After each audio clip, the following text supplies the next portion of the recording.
ہم ڈسالٹ ہو جاتے ہیں، مایوس ہو جاتے ہیں، بددل ہو جاتے ہیں جب کوئی مخالفت کرتا ہے ہماری، جب ہمیں گالیاں دیتا ہے، جب ہمارے راہ میں کوئی روڑے اٹکاتا ہے۔ میرا دیدو، یہ مخالفت کرنا، یہ گالیاں دینا، یہ روڑے اٹکانا، یہ سازشیں کرنا، یہ تو کامیابی کی علامت ہے۔ سازش اسی کے خلاف کی جاتی ہے جو کامیاب ہے، روڑے اسی کے ہاتھ راستے میں اٹکائے جاتے ہیں جو بڑے درجے کا آدمی ہے۔ معمولی آدمی، فقیر کی کبھی دیکھے کسی نے مخالفت کی ہو؟ فقیر کی کبھی عیب جوئی کی ہو؟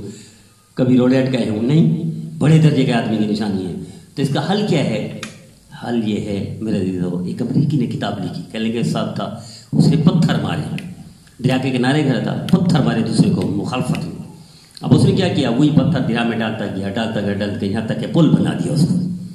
جو اس کو مارنے کے لیے پتھر مارے، اس نے پل بنا کے دریا پار کر کے اس کی پہنچ سے بھی دور ہو گیا۔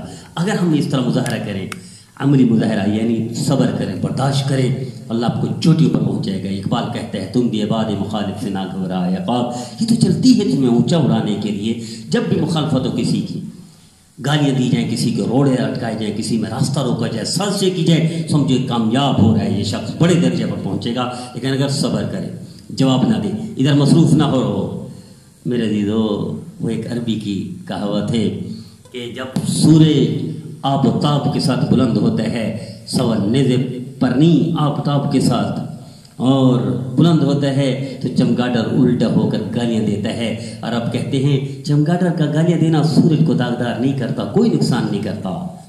اسی طرح میں ایک گھٹیا درجے کی مثال دیتا ہوں، ہمارے پاکستان کے پنجاب کے علاقے میں وہ کہتے ہیں جو بڑے درجے کا ہوتا ہے اس کے پیچھے کتے بھی لگ جاتے ہیں، لوگ راستہ روکتے ہیں۔ کیا حل ہے؟ دیکھو نا، حضرت یوسف علیہ السلام سے واقعہ نہیں سیکھتے قرآن میں؟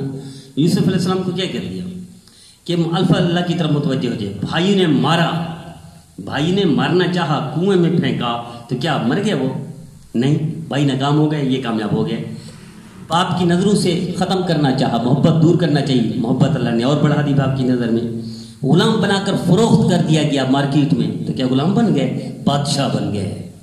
تو میرے دیدو، یہ جو روڑے اٹکانا ہے، یہ سازشیں کرنا ہے، یہ مخالفت کرنا ہے، یہ آپ کو ختم کرنے کی سازش، آپ کے کاروبار تباہ کرنے کی سازش، آپ کو غلام ختم کرنے کی سازش، اللہ چمکاتا ہے، اللہ بڑھاتا ہے۔ کامیابی کے زینے ہوتے ہیں، کامیابی کے چپو ہوتے ہیں یہ مخالفت۔ اس لیے نہ گھبرائے کریں مخالفت سے، نہ گھبرائیں دشمنوں سے، بلکہ وہ تو آپ کے راستے رکاوٹیں کھڑی اس لیے کرتے تھے کہ آپ کا کامیاب ہو جائے۔ وہ تو محسن ہیں آپ کے۔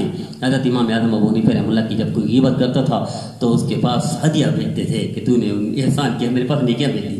حضرت داؤد طہی رحمہ اللہ مٹھائی بھیجتے تھے، کئی اکابر سے سنا ہے، کوئی پھول بھیجتے تھے، کوئی مٹھائی بھیجتے تھے، کوئی تحفے بھیجتے تھے جو ان کی غیبت کرتا ہے۔ کیوں؟ وہ نیکیاں دیتے ہیں۔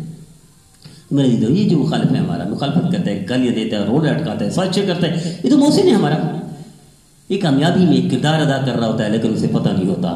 تو میرا دیدو، آئیے آج سے اپنے مخالف کو ڈسکس کرنا بھی چھوڑ دیں، توجہ دینا بھی چھوڑ دیں۔ سمجھو کہ اللہ نے اسی لیے آپ کے لگایا تھا کہ آپ کامیاب ہو جائیں، بلندیوں پر پہنچے۔ تم بھی عباد مخالف سے نہ گھبراؤ عقاب، یہ تو چلتی ہے تم اونچا اڑانے کی۔